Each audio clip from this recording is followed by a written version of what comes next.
isa ding vlogger dito sa US, nurse vlogger, ang Tim Perez Vlog. Boss RJ, Nurse Marian, ayan guys, no? Sobrang nag-enjoy kami sa usapan namin dito. Baybayan nyo ang Tim Perez Vlog guys. Marami kayong mapupulot na aral. Lalo na yung mga nursing and yung lifestyle nila and yung paano sila nakarating, napaka-inspiring na.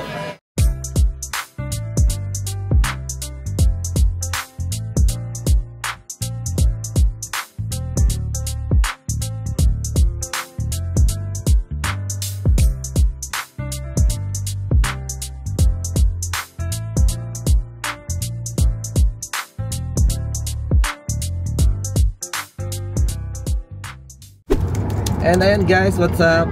Welcome back sa Andrea Judge TV.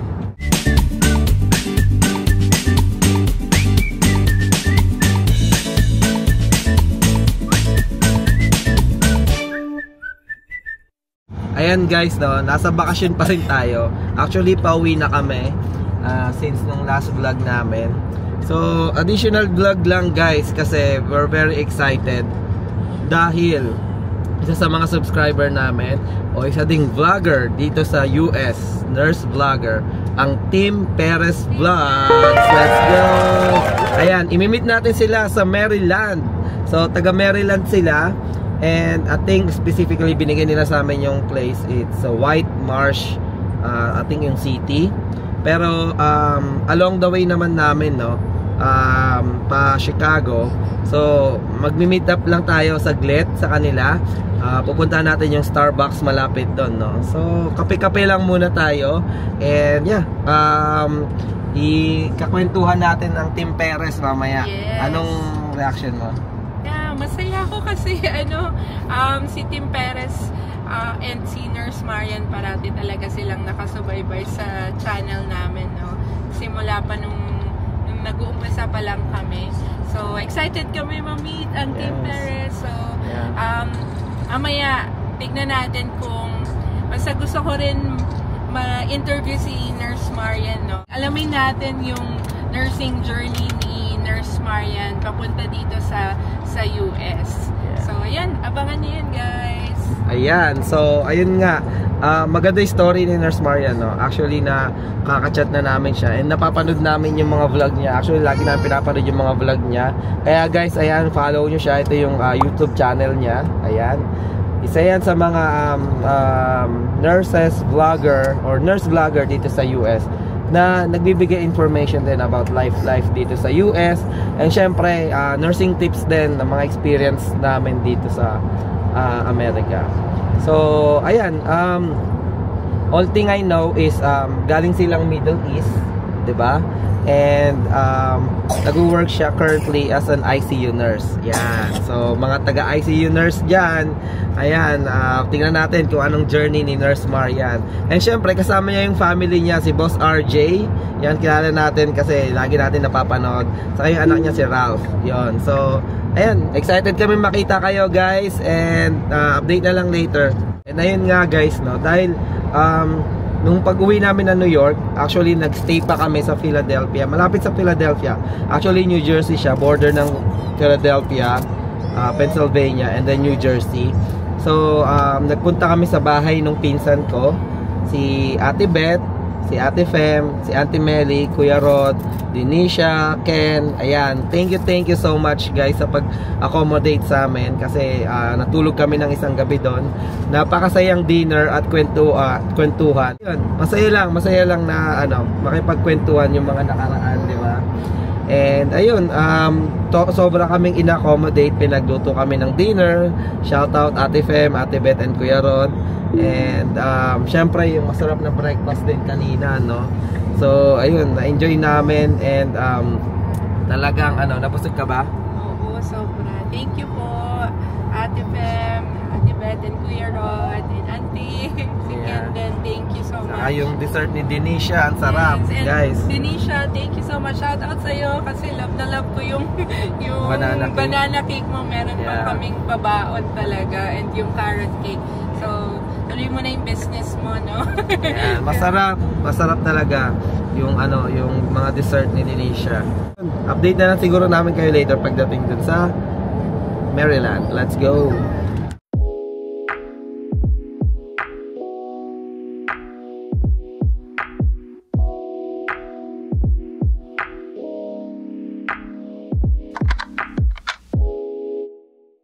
Ayun guys, ayan na. Inumpisa na namin yung vlog eh. Tim Perez Vlog, let's go! Boss RJ, Nurse Marian, yung Santela. Para lang ako yung nga sabi nila nanonood ng TV. Para lang kami nasa TV para yan. Ayan. Nakikita lang din namin sila sa TV eh. Yeah. Ayan, Boss RJ parang yung mga neto joke na ito malupit Ayan, so siguro guys, yan, order lang muna kami food or coffee and then makikipagkwentuhan tayo sa kanila. So update na lang later. Ayan guys, sobrang nag-enjoy kami sa usapan namin dito. So, ayun guys, since nandito na tayo, and syempre si Nurse Marian is galing siya sa Middle East, right? Diba? So ngayon, alamin natin kung ano yung journey ni Miss Marian or si Nurse Marian from Middle East to US. So, ayun. Yan. Medyo lang, hindi to yung typical na interview natin na session sa vlog natin, no? Kasi yan, since nandito natin tayo, edi ayun, let's about Nurse Marian and si Tim Perez. Yeah. First of all, follow nyo muna sila dyan. Yan. Ito yung YouTube channel nila. Subscribe. Yan. Like all their videos, guys. Yeah. Alright. Ready na ba kayo, guys? Ready na. Ayan. Ito na ba yung fandom namin? Yung mga subscribers. Hindi. Nag-atay kami parati ng videos nyo eh. Pagka hindi busy si Nurse Marian, mag-upload yan. Ayan. So yun nga po. Hello po. Hello. Nurse Marian Tim Perez Vlog. So yung kwento ng aking nursing USRN journey is ganito. Unang-una, sa Philippines lang ako, clinic nurse muna. Then afterwards, Saudi Arabia. 4.5 years ako sa Saudi Arabia. Doon ako nag-gain halos talaga ng tagal.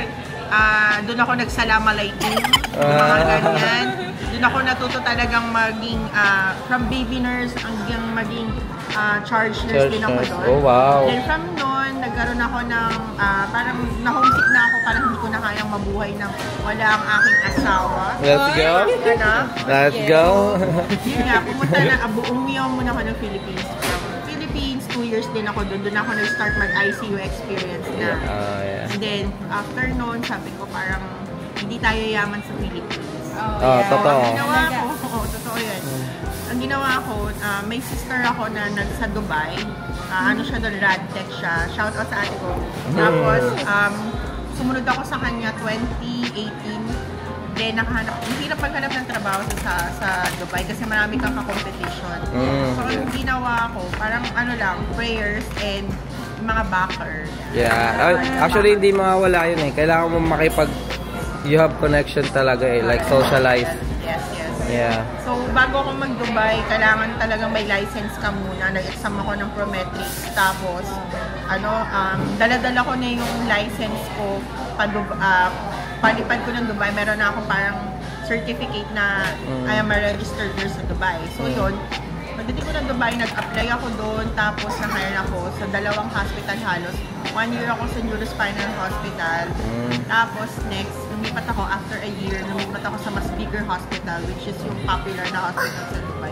Doon talaga ako nahasa bilang doon specialty yung dream ko na pumunta ng US.